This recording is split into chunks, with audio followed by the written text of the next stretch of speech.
Hai, perjalanan film di sini, dari Movie Trip.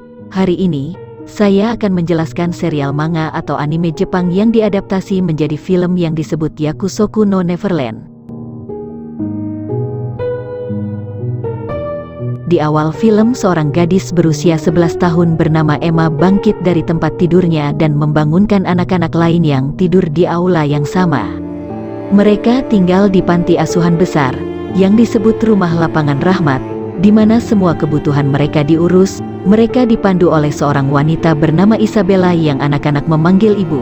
Meskipun anak-anak tidak terikat dengan darah, mereka hidup seperti satu keluarga besar dan menerima banyak cinta dari ibu mereka. Pagi hari mereka dimulai ketika Emma membangunkan semua orang, kemudian mereka duduk bersama dan menikmati berbagai makanan sehat, pendidikan, dan kebahagiaan. Anak-anak diberikan prioritas pertama di panti asuhan. Mereka belajar di dalamnya. Panti asuhan seperti sekolah lainnya. Emma dan dua sahabatnya Norman dan Ray selalu unggul dalam studi mereka dan mendapatkan nilai tertinggi dari anak-anak lain. Mereka juga memiliki tato angka pengenal dan tidak memiliki pengetahuan tentang dunia luar. Panti asuhan dikelilingi oleh padang rumput besar tempat anak-anak berlarian dan bermain bersama. Namun mereka tidak pernah diizinkan keluar dari pagar yang mengelilingi padang rumput tempat anak-anak semua. Tetapi mereka tidak tinggal di sana sepanjang hidup. Mereka diatur. Sebagian dari mereka diambil untuk diadopsi oleh orang tua angkat mereka dan pergi ke dunia luar untuk bertemu orang baru, seperti seorang gadis kecil bernama Connie yang akan meninggalkan panti asuhan. Suatu hari anak-anak mengantar dia pergi dan berharap dia baik-baik saja dan mengatakan padanya untuk menjadi baik. Berikutnya Isabella membawa Connie kecil ke pintu masuk panti asuhan. Sementara itu Emma menemukan boneka mainan yang Connie cintai dan berlari keluar dengan Norman untuk mengembalikannya padanya. Mereka mencapai pintu masuk gerbang dan melihat bahwa Isabella dan Connie telah melewati gerbang, di mana mereka menemukan satu tempat dan tidak ada orang di sekitar. Mereka melihat ke dalam tempat itu, dan mereka ketakutan saat melihat Connie terbaring lemas di lantai dengan tanaman ditusuk ke dadanya. Sebelum mereka dapat bereaksi, dua makhluk aneh mendekati mereka. Emma dan Norman bersembunyi. Mereka mengambil Connie yang membeku, karena terkejut makhluk itu berbicara satu sama lain tentang daging manusia. Salah satu dari mereka mengklaim bahwa daging yang berasal dari peternakan ini adalah elit dan disimpan untuk setan kaya. Mereka berdua menyadari bahwa panti asuhan mereka hanya sebuah peternakan di mana mereka dibesarkan seperti ternak, hanya untuk dimakan oleh setan. Para siswa diklasifikasikan sebagai daging yang baik ketika mereka menjadi cerdas. Saat itu Isabella tiba di sana dan berbicara dengan setan tentang siswa yang mendapat nilai tertinggi di kelas. Siswa tersebut adalah yang paling enak, dan anak-anak yang dididik Isabella terasa lebih enak dimakan oleh mereka. Isabella pun berjanji untuk membawa anak-anak dengan skor tertinggi. Saat setan itu curiga ada orang di sana, Norman dan Emma lolos tanpa terlihat dan berlari ke panti asuhan. Emma jatuh dan menangis di tengah jalan. Ia mengklaim bahwa gadis yang mereka lihat itu bukan Connie dan menolak untuk percaya bahwa ibu mereka bisa menjadi jahat. Norman mencoba untuk menenangkannya dan mengatakan bahwa mereka dapat melarikan diri dari panti asuhan. Tapi Emma khawatir untuk anak-anak lain yang sudah dianggap keluarganya. Keesokan harinya Emma dan Norman berbicara tentang kejadian hari sebelumnya. Norman menyarankan mereka merencanakan pelarian yang rumit dari panti asuhan dan tidak memberitahu yang lain sebelum rencana selesai. Mereka memutuskan untuk menyeberangi pagar untuk melihat persis seperti apa dunia luar. Setelah berjalan melalui hutan untuk sementara waktu, mereka mencapai dinding dan mereka tidak bisa melompati itu karena tinggi. Sehingga mereka kembali. Sementara itu seorang gadis kecil bernama Naila tersesat di hutan. Isabella melihat ke arlojinya dan membawa Naila kembali dalam waktu singkat. Emma dan Norman melihat ini dan menyadari bahwa arloji itu adalah pemancar yang dengannya dia tahu di mana semua anak berada. Pada hari berikutnya Norman dan Emma pergi ke hutan dengan seutas tali dan mereka rencanakan untuk menyeberangi dinding. Saat itu mereka ditangkap oleh sahabat mereka Ray yang curiga terhadap mereka. Norman mengungkapkan kebenaran tentang panti asuhan. Ia menceritakan semua yang mereka dengar dan lihat malam itu. Berbeda dengan apa yang keduanya kira, Ray segera mempercayai mereka dia mengklaim bahwa mereka harus melarikan diri dari panti asuhan sesegera mungkin. Tetapi Emma bersikeras bahwa mereka tidak boleh meninggalkan anak-anak lain dimakan. Di malam hari Isabella memperkenalkan semua anak pada pengasuh baru mereka, Krone. Kedatangan Krone membuat lebih sulit bagi mereka untuk melarikan diri. Dan kita melihat Isabella dan Krone berbicara. Ketika Isabella mengungkapkan bahwa dia menemukan mainan Connie dan menyadari bahwa Emma, Norman dan Ray tahu tentang motif sebenarnya dari panti asuhan, namun dia yakin mereka tidak akan melarikan diri. Saat jam 3 pergi untuk berbicara secara pribadi, Norman percaya bahwa seseorang di antara anak-anak adalah mata-mata Isabella yang memberinya semua informasi. Salah satu kelompok memutuskan untuk memberitahu dua anak yang lebih tua, Don dan Gilda, tentang realitas panti asuhan. Mereka tidak percaya pada awalnya, tapi akhirnya setuju untuk membantu mereka. Setelah ketiganya sendirian, Norman mengatakan bahwa dia memberitahu Don dan Gilda dua lokasi berbeda dari tali yang akan mereka gunakan untuk memanjat dinding. Dan yang akan menghilang terlebih dahulu akan mengungkapkan siapa mata-matanya. Keesokan harinya salah satu tali menghilang. Emma dan Ray senang mereka menemukan mata-matanya. Tetapi Norman malah mengungkapkan bahwa cerita tali adalah jebakan untuk Ray. Dia telah memberitahu Ray lokasi palsu untuk mengetahui apakah dia adalah mata-mata dan Ray jatuh ke dalam perangkap. Ray akhirnya mengakui bahwa dia duluan menemukan kebenaran panti asuhan sejak lama. Dan tahu bahwa dia tidak dapat melarikan diri. Dia menghadapi Isabella yang mengatakan bahwa tidak peduli apa yang akan dia berikan kepada iblis suatu hari nanti. Jadi tidak ada jalan keluar dan dia mengajukan diri untuk menjadi mata-mata untuknya. Sehingga dia akan menunda adopsinya. Ray belum memberitahu Isabella tentang rencana anak-anak menggunakan tali untuk memanjat dinding yang membuat Norman percaya Ray tidak setia padanya. Kemudian Ray mengungkapkan bahwa dia telah berencana untuk melarikan diri sejak lama. Sebenarnya dialah satu-satunya yang mencuri mainan Connie sehingga Emma dan Norman dapat menemukan kebenaran.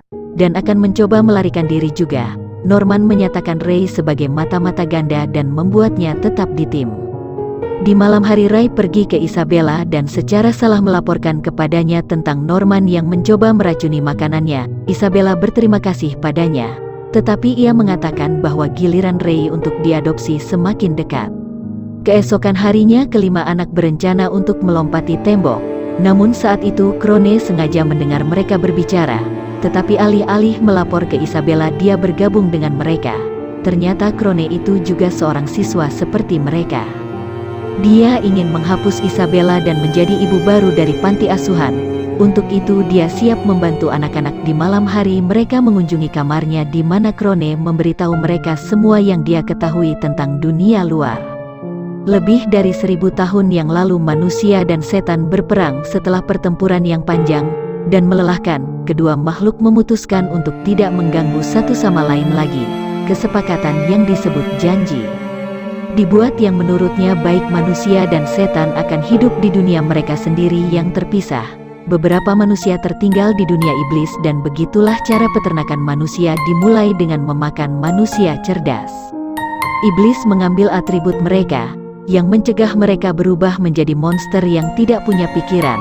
Ini juga menguntungkan manusia, karena itu mereka mengorbankan beberapa di peternakan, jadi dunia bisa damai. Keesokan harinya Isabella memecat Krone karena dia mengetahui tentang niatnya. Saat meninggalkan panti asuhan, Krone melihat nenek pengawas mereka di gerbang. Dia membuat iblis memakan Krone karena mencoba membantu anak-anak. Anak-anak kemudian menjalankan rencana mereka. Emma dan Norman pergi ke dinding sementara Ray menghentikan Isabella dan dua lainnya mengawasinya. Namun rencana mereka segera gagal ketika Isabella mengunci Ray di dalam sebuah ruangan. Pergi untuk menangkap Norman dan Emma sendiri, dia menemukan mereka di dekat dinding. Dan akhirnya dia mengklaim bahwa dia telah memberi mereka semua yang mereka inginkan dalam hidup sehingga mereka tidak boleh melawan. Emma yang tak terima mencoba menghentikan Isabella. Dan saat mereka berjuang dia mematahkan kaki Emma. Isabella kemudian memberitahu Norman bahwa dia telah diadopsi dan besok akan menjadi hari terakhirnya di panti asuhan.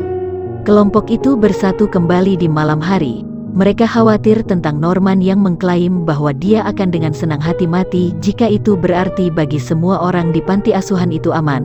Ketika semua orang tertidur, Norman menemukan pena aneh di lacinya.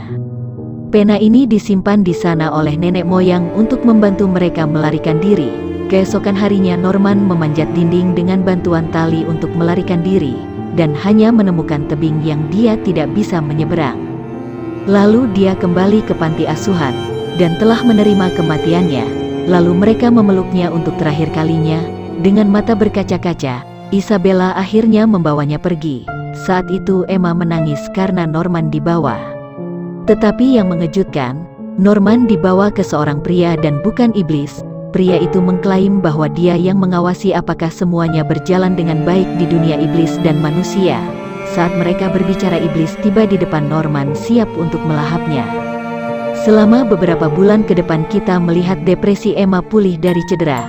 Dia dan Ray telah kehilangan semua harapan dan lupa tentang rencana mereka untuk melarikan diri. Isabella mengamati mereka setiap hari dan senang bahwa mereka berada di bawah kendali setelah 2 bulan. Akhirnya giliran Ray untuk diserahkan kepada setan. Malam sebelum Emma datang untuk mengunjunginya dan mengatakan kepadanya bahwa mereka masih memiliki kesempatan.